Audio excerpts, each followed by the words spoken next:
Hello, my friends, and welcome back. Thank you very much for being with me again today.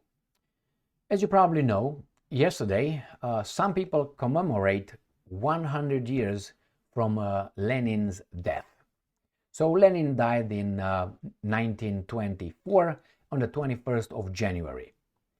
And some people still like Lenin. I'm not talking about Russians right now, even though I think that Mr. Ilyich, right, Vladimir Ilyich Ulyanov, was actually a garbage, not only because he was a communist, but because he did so many bad things for the Russians, who, according to a poll, 50% still like him. I don't think they know what they're talking about. Now, I'm going to just make some points, and I'm going to show you who this Vladimir Ilyich Ulyanov / Lenin was, and how many bad things he did for Russia, for Russians, together with his communist Bolsheviks, guys in charge of the Russians. Now, Trotsky was another guy in charge, and Trotsky, if you remember, he was a Zelensky-Stein. His name, I think it was Leonid Bronstein, which is okay, but he changed it into Trotsky. Remember Stalin, another criminal. His name was Vissarionovich Djugashvili. That's what his name, Joseph Vissarionovich Djugashvili. He was a Georgian, a Gruzian. So there was a Gruzian. Lenin was not even a quarter Russian. And I'm going to show you. I'm going to show you the information right here. And Bronstein was full Jewish Trotsky. These guys were the masterminds, among others, of the communist garbage that took over the Tsarist Russia. These guys stole a revolution, a Russian revolution, and turned it into that kind of revolution. And then they said it was a Russian revolution. It was nothing Russian about the Russian revolution, the Bolshevik revolution. Look at their leaders' names, look at their early life and their origin. You're going to find out how many out of those guys were Russians. But still, the Russians still believe, hey, Lenin. All right, let's start with this garbage first, which is Agence France Presse. 100 years after his death, Russians shrug at Lenin's legacy. No, he should be called not a good thing. I was about to say something, not a good thing. But he's not. And they tell us here how fantastic he was. He said, but the father of the 1917 garbage Bolshevik revolution that founded the United States, Soviet Union, and the 100th anniversary or commemoration of his passing. Usually when you have this kind of celebrations or whatever, it's called a commemoration when someone dies, not an anniversary. Anniversary is usually when someone was born. It's a celebration. Yeah, woo-hoo-hoo. Now nobody celebrates when the guy dies. But again, that's a celebration. Or anniversary is when someone was born. We celebrate, the birthday. The other one is a commemoration. But what do you expect? Garbage. Who wrote this? Story by Agence France Presse. Okay, let's move to the next one. Russia Today, January 22nd, 2024. Almost half of Russians positive on Lenin. Let me show you who the guy was and how many good things he did for the Russians. The founder of the Soviet Union remains a highly divisive figure 100 years after his death. Okay, well, let's see. I got some little things on my iPad. That's what I do. I take pictures of whatever information I'm going to use it and so on. So I'm going to be in between this and that, which I'm going to go straight to this guy. So we have Vladimir Lenin. Vladimir Ilyich Ulyanov, right here. Born on 22nd of April. Oh my God, 2 days after Adolf. Is that destiny? And then, in 1870. Right? Okay, the other guy was born in what? In 1889. Okay, better known as Vladimir Lenin, was Russian revolutionary. Russian. He was not Russian. Not Russian. First lie in Wikipedia. All right, let's move on. I'm going to show you. Early life, childhood. This is what we need to know. Right here. So we have Ilya Ulyanov. Ilya Ulyanov, right here, was Ilyich, so Lenin's father. He says he was from a family of serfs.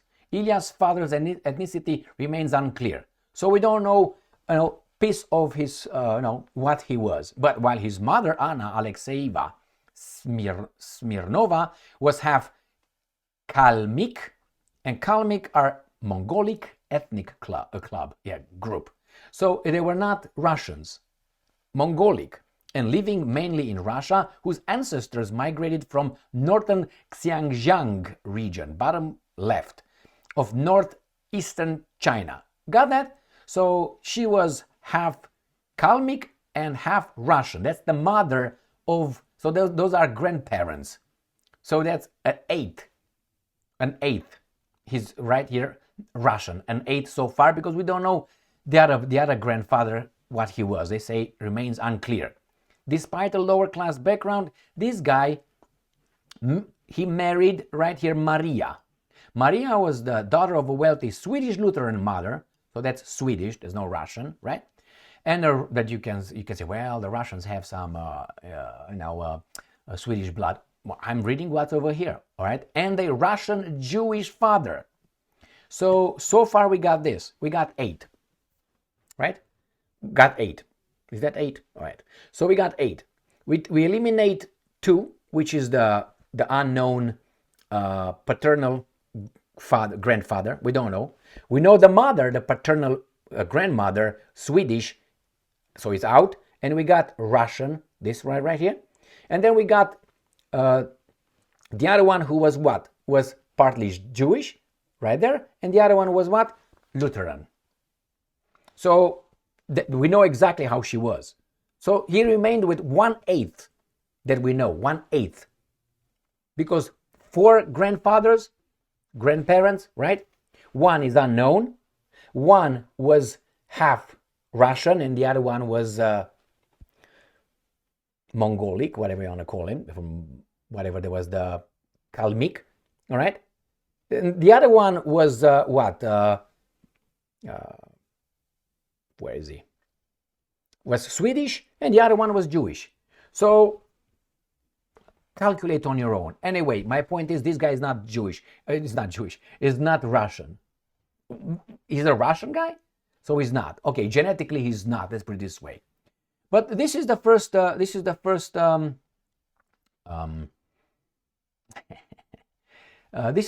point. What he was, and we're going to go to some historical facts to show you what he did.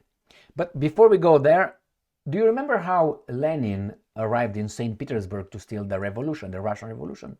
He was sent by the Germans during the First World War. So they were fighting, and when Lenin got over there to St. Petersburg, financed and helped by whom?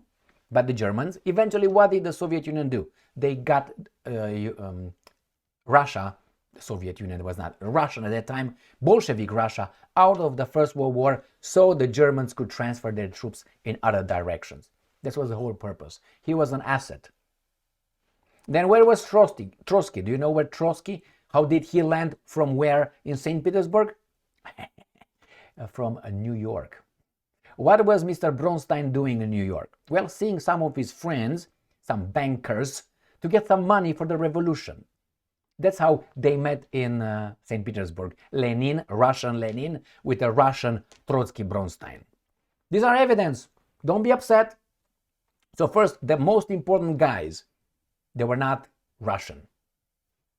The most important guys. Stalin, the next one after these imbeciles, was not Russian. All right, let's move on now to the next article that I have here open for you. And this is right here. This is coming from Russia's history. It's Russia's history. Let me just, I don't want to do this, but anyway. Timeline of Russian history. And I'm going to go to 1916, 17. And here is where my little 17 iPad will start helping me, because I took here 1916. The first thing I got here is this. The German government established the nominally independent Kingdom of Poland. So Poland was recreated by the Germans. Poland ceased to exist from 18 No, 1794. 1794 it was dissoluted, out.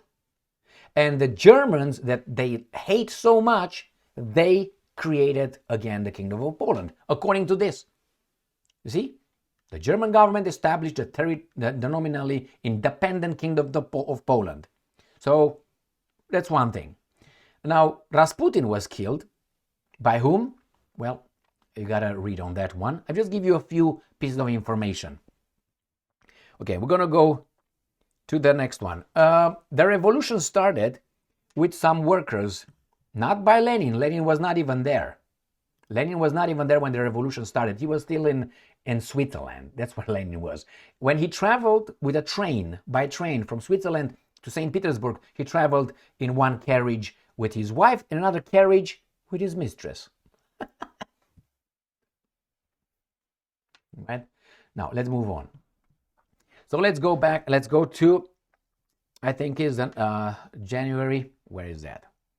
We're going to go to 2000 to 1918. This is where these guys start talking about coming, arriving in Petrograd.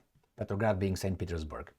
Now, mass conscription to the Red Army began in Moscow and Petrograd. Well, yes and no. This is the 23rd of February. Okay, and remember, I'm going to go to this one right here. Red Army, history, Britannica right here. And we have here, communist government after Bolshevik Revolution of 1917. The name Red Army was abandoned in 1946, but it was created in 1918 by decree. January 28th, January, war style 18, the Council of People's Communists created a workers' and peasants' Red Army of voluntary basis. And the guy was, and I have here, the first units fighting with the revolutionary fervor distinguished themselves against the Germans at the Narva. Let's see who was in charge of it. On April 22nd, that's why I knew it was later than February, April 22, again 22 on his birthday, 1918, Jesus Christ, the Soviet government decreed compulsory military training for workers and peasants who did not employ hired labor, and this was the beginning of the Red Army. Its founder was, can't read it, I'm going to show you, Leon Trotsky. He was the founder of the Red Army, the good Red Army. And since we are at it, let's see, Leon Trotsky. Do we have here his name? No. By name of, right here, his name. See over there, Lev, which means lion, Davidovich Bronstein. That's this guy who was killed by that guy with an axe pick right there, or whatever, ice pick. So this, I'm going to go back to the history, because it's a lot of garbage right here. So let's go to, all right, before 3 March. Look at this one, Soviet Russia. This is the guys that these guys like, which it was Stalin with his buddies. Soviet Russia signed the Treaty of Brest-Litovsk, ending the participation in World War I. Mission accomplished, Germans. Good job. Relinquishing Finland, Estonia, Latvia, Lithuania, Poland, Belarus, and Ukraine. What is relinquishing? Give it away. They give it away. And Ukraine, and ceding to the Ottoman Empire all territories captured to the Russia-Turkish war. Why would they do this, my fellow Russians? So those garbage gave, through this Treaty of Brest-Litovsk, gave away part of your country. So you still love him? Oh, okay, gave the independence to people. Okay, if you want to look that way, yeah, it's good, right? And then we said here, let's go further and see what else is right here. What do we find here in the 6th of March?